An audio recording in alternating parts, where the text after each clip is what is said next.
Hello guys, कैसे हैं आप लोग। आशा है आप लोग बहुत ही अच्छे होंगे और अपनी लाइफ में मस्त होंगे। और आज के इस सेशन में हम बात करेंगे कुछ आदतें जो पतियों को आलसी बना देती हैं और पतियों को कैसे हम ठीक कर सकते हैं। मतलब उनकी आदतों को हम कैसे ठीक कर सकते हैं। आज का सेशन जो है, आज की वीडियो जो है, इसी टॉपिक पे है।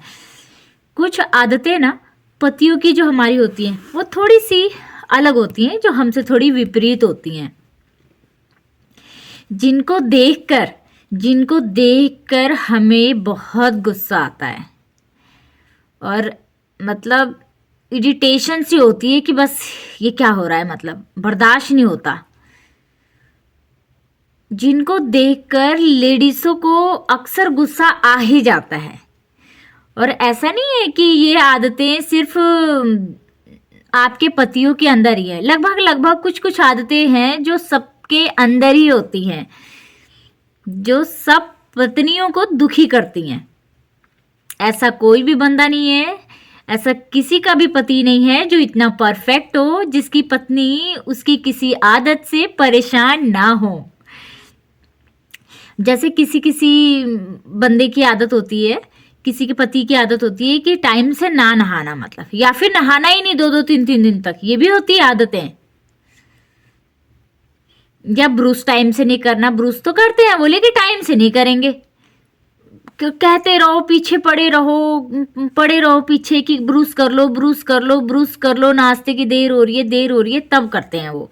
मतलब ब्रूस करेंगे तो, लेकिन जब तक आप उन्हें 10 बार टोक ना दें तो वो बिल्कुल नहीं करेंगे ब्रूस भी। और बिस्तर से उठने के बाद एक तो बिस्तर को सेट नहीं करना, मतलब जैसा फैल रखा है वैसा ही फैला रहेगा दिन भर। मतलब ये नहीं कि अब हम उठ चुके हैं तो बिस्तर को अच्छे से व्यवस्थित कर दिया जाए, ऐसा नहीं करेंगे वो। और कुछ कुछ पतियों की ऐसी भी आदत होती है कि अपनी पत्नियों को बार बार ऑर्डर पे ऑर्डर देते ही रहना। जैसे अखबार पढ़ रहे हो, फटाफट तो 2-3 चाय बना के लेके आओ, पेन लेके आओ, मेरा चश्मा लेकर आओ, मेरा चार्जर भी लेके आओ, मेरा ये लेके आओ, मेरा वो लेके आओ। करते हैं बहुत ज़्यादा, मतलब उन्हें ये लगता है कि शायद उनकी पत्नी बहुत ज़्यादा फ्री है। ऐसा ही लगता होगा शायद उनकी पत्नी बहुत ज़्यादा फ्री है, उसको कुछ काम नहीं है। मतलब वो आपकी फरमाइशों को तुरंत आप ऑर्डर करते रहे और तुरंत वो करती रहेगी आपके ऑर्डर को फॉलो। लेकिन ऐसी क्या ट्रिक है जिनको अपनाकर हम अपने पतियों को सुधार सकते हैं, जिससे कि हमारे पति सुधर जाएं और हमारे घर की जो मतलब गुस्सा आ रखा है हम लेडीज़ों को, वो भी गुस्सा दूर हो जाए। तो होता है ना, फिर हम खुद ही समझ जाए। या तो ये हो सकता है कि हम खुद ही समझ जाएं, अपने आप को कंट्रोल करें, अपने गुस्से को कंट्रोल करें और समझदारी से काम लें, ताकि काम भी हो जाए और रिश्ता भी जो है हमारा टिका रहे। तो ऐसा नहीं है कि अगर हमारा पति हमारी हेल्प नहीं कर रहे, किसी काम को टाइम से नहीं कर रहे, तो हमको उन पे चिल्लाना है या गुस्सा करके दिखाना है। समझदारी से काम लेना है, उसकी जड़ तक जाइए कि ये जो हमारे पति की आदत है ये क्यों बन गई, किस तरीके से, या फिर शादी के बाद ये बन गई है, मेरे आने के बाद, या फिर मेरे आने से पहले भी ऐसी ही आदत थी। होता है ना किसी किसी घरों में ना आज भी पुरुषों को ना काम नहीं करने दिया जाता। मतलब जब वो छोटे रहते हैं तब भी उन्होंने कभी काम नहीं करा होता है। मतलब उनकी माँ बापों ने उनसे कभी कोई काम घर का कराया नहीं, सिर्फ ओनली पढ़ाई और पढ़ाई और पढ़ाई ही करी उन्होंने। तो उस बंदे से अगर हम उम्मीद करें कि वो घर की किसी काम को कर दे टाइम से, या फिर पेरेंट्स मीटिंग में चला जाए, हमारे साथ शॉपिंग करने चला जाए, तो जब उसको आदत ही नहीं है, उसे पसंद ही नहीं है, वो नहीं करेगा भाई। या फिर एक ऐसा इंसान है जो मतलब शादी के बाद बदल गया है कि अब तो घर का करने वाली आ चुकी है, अब मुझे किसी काम में हाथ ही क्यों लगाना है। ये भी होती है किसी किसी पुरुषों आदमियों की सोच। या फिर कुछ तो ऐसे कुछ इंसान से भी ना उम्मीद लगाना भी बेकार ही है। शुरू से ही जिनको आदत नहीं होती ना काम करने की, उनके आगे चाहे कितनी किच-किच किसी भी चीज़ को लेकर हो जाए, लेकिन उनकी आदत हमेशा ही ऐसे ही बनी रहेगी। बहुत से तो होते हैं कि अपने घर की परिस्थिति हमारी बिगड़ ना जाए, तो उसको देखकर भी सुधर जाते हैं, अपने आप को ठीक कर लेते हैं। लेकिन सारे पुरुष ऐसा नहीं कर सकते, क्योंकि उनकी आदत ही नहीं है। या फिर कभी-कभी किसी घर में मतलब बड़े भी होते हैं जो कहते हैं नहीं, हमारे बेटे ने आज तक किसी काम को हाथ नहीं लगाया, वो नहीं करेगा काम।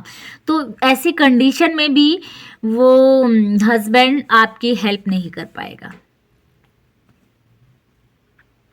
या फिर किसी किसी की आदत जो है ना, धीरे धीरे थोड़ा टाइम भी लगता है, किसी किसी की आदत को थोड़ा टाइम भी लगता है, क्योंकि ऐसा उसने कभी मतलब जिम्मेदारी को समझा नहीं है या करी नहीं है जिम्मेदारियों को, तो थोड़ा टाइम भी लगता है। उसको थोड़ा प्यार से समझाइए, वो ज़रूर समझेगा।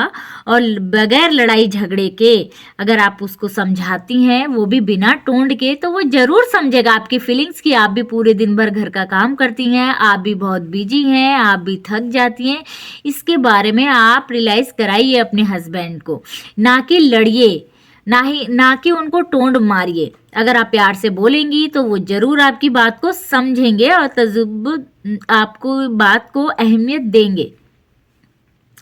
या फिर कभी कभी ना आदमी को किसी चीज़ का डिप्रेशन भी हो सकता है, कभी कभी किसी आदमी को डिप्रेशन भी हो सकता है, या किसी चीज़ को किसी बात को लेके वो परेशान भी रह सकता है, लेकिन वो आपको बता नहीं रहा है। तो प्लीज़ आप बिना लड़े झगड़े उससे पूछिए कि आपको कोई दिक्कत है क्या, किसी चीज़ की परेशानी है क्या, किस चीज़ का डिप्रेशन है, या फिर कुछ बॉडी में दिक्कत है, मतलब ज़रूर पूछिए। बिना रीजन के कभी कुछ नहीं होता, कुछ ना कुछ रीजन ज़रूर होता है। या फिर किसी की बचपन से ही आदत होती है ना काम करने की, या फिर किसी ने कभी जिम्मेदारी नहीं ली होती है, तो उसको भी जिम्मेदारी का एहसास दिलाना पड़ता है, ऐसे नहीं होता है एहसास। या फिर किसी को डिप्रेशन किसी चीज़ की हेजिटेशन या फिर डिप्रेशन भी हो सकता है, मतलब जो वो अपने मन को ही बता पा रहा है, वो आपको नहीं शेयर कर पा रहा है, तो वो तो आप खुद पूछिए। आलस जो है ना, खामोखा आता ही नहीं है, ये लेजीनेस होता है जो पुरुषों का, वो खामोखा ही नहीं आता है। ये चिंता ही होती है किसी चीज़ की, जिसकी वजह से इंसान अपने काम पे, अपने कर्तव्य को फोकस नहीं कर पा रहा है, कर्तव्य पे। और आप लोग को मेरा ये वीडियो कैसा लगा कमेंट में बताइएगा, और जाते जाते मेरी वीडियो को सब्सक्राइब जरूर कर दीजिएगा। Bye bye. और मेरी वीडियो और बेल आइकन भी जरूर सब्सक्राइब नहीं, बेल आइकन भी जरूर दबा दीजिएगा। और मेरी वीडियो को लाइक करना कभी मत भूलिएगा, और लाइक करते रहिए। Bye bye.